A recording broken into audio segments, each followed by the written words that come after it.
Hello from the headquarters of TeleSUR English in Havana, Cuba. This is From the South. I'm your anchor, Gladys Quesada.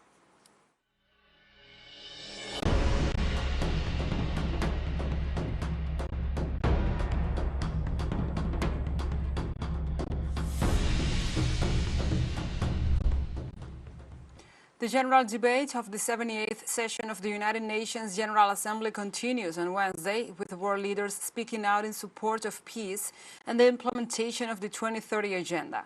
On the second day of the general debate of the United Nations General Assembly, hosted interventions focused on the search for equality in access to health, science and technology applied to develop as ways for food security, the redesign of the international financial architecture, as well as the rejections of policies of economic sanctions to countries such as Venezuela, Cuba, and Zimbabwe. On the other hand, it is worth mentioning that different leaders of the African continent have participated, and the president of Rwanda called for African integration and for their countries to unite in a single voice. Among the interventions that will take place, have a responsibility to be accountable for the quality of our financial governance.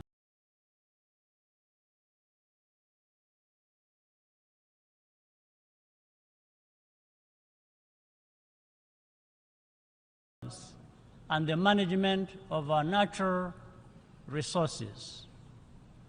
Increasing access to finance also requires reform of our global financial institutions.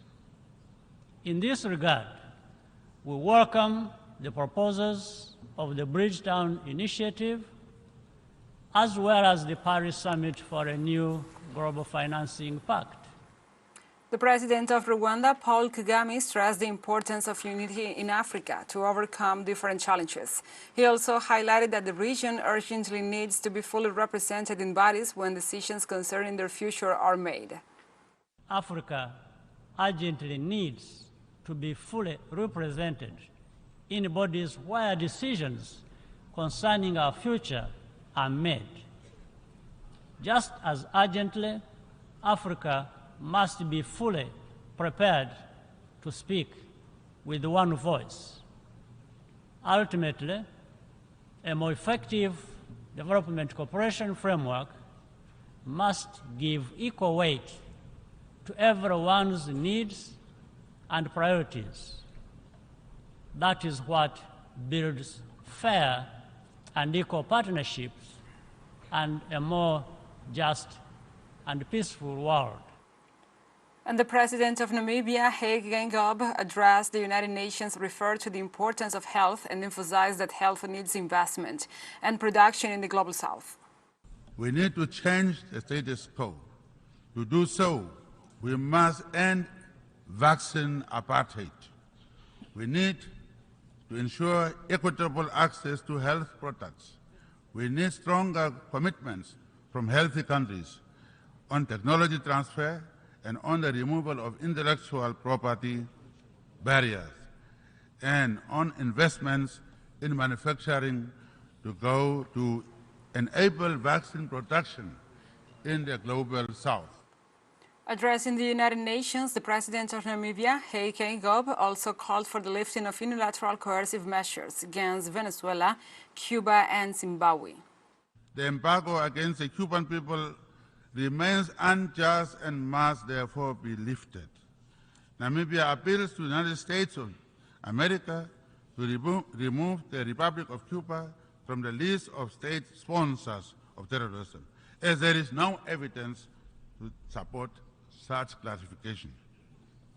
Selective punitive measures against Zimbabwe and Venezuela must also be lifted, as these measures constitute the greatest obstacle to the implementation of 2030 Agenda for Sustainable Development.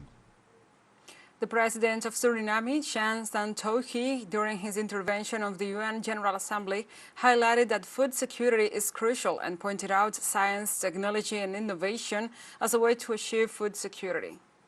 Mr. President, as we know, food security is a major challenge. And just a few days ago in Cuba, I stressed the importance of science, technology, and innovation to increase food production and optimize the inputs needed to make agriculture more productive. And during my visit, Mr. President, I personally experienced the negative impact of the long-standing embargo, an embargo that does not achieve what it was meant for. The CARICOM food security program is an example to reduce the region's food import bill by 25% by the year 2025 and promote local production with modern technology. The president of Suriname, Shan Santoki, highlighted the devastating effects of climate change on our planet. He also emphasized that measures must be taken to face the current climate crisis. We cannot go to Dubai in less than 2 months and hear the same analysis, the same stories, the same policies, the same speeches with noble goals, the same promises, and after that, nothing happens.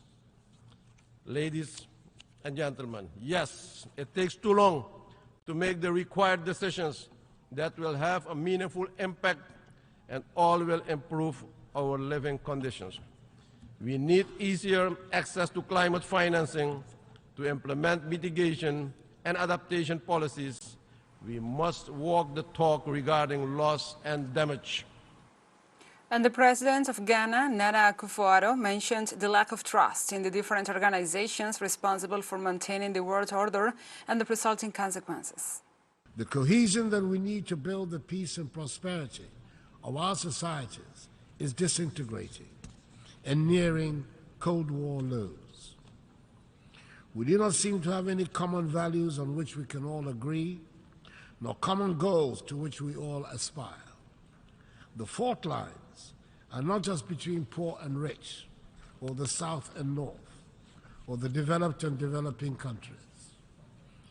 Even within well-established and rich countries, the tensions over trade, climate.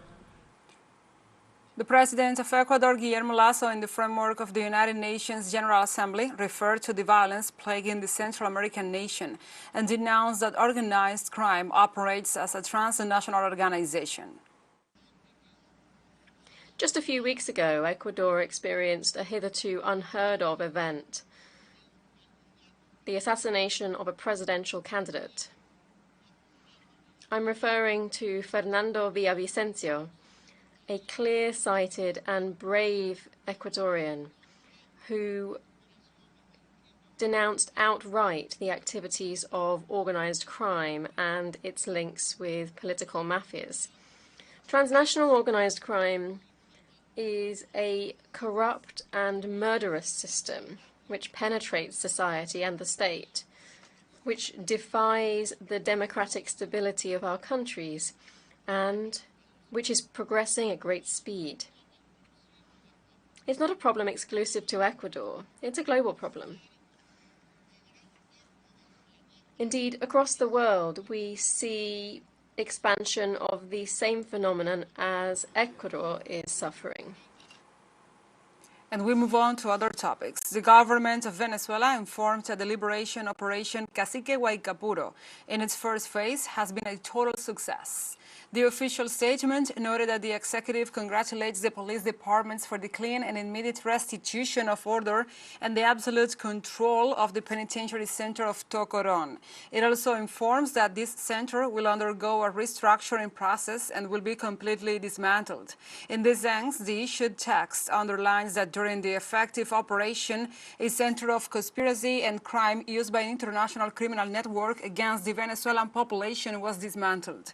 The Bolivarian government has thanked the country for the spirit of unity demonstrated in this struggle for the defense of social peace.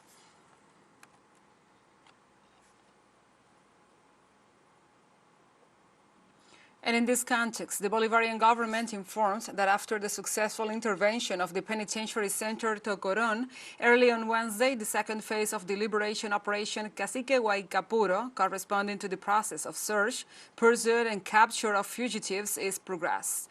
In an official statement, the authorities reiterated to the people of Venezuela that the objective of the operation is to liberate society for the criminal gangs that threatened the people.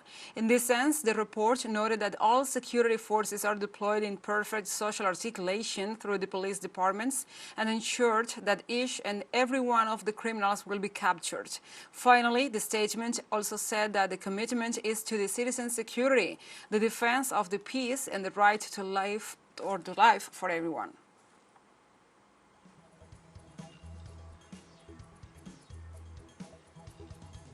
And we have come to the end of this news brief. Remember, you can find this and many other stories on our website at telesurenglish.net. And also, if you feel so inclined, please join us on social media for all the latest news. We are on Facebook, X, Instagram, Telegram, and TikTok. For TeleSUR English, I'm your anchor, Gladys Quesada. Thank you for watching.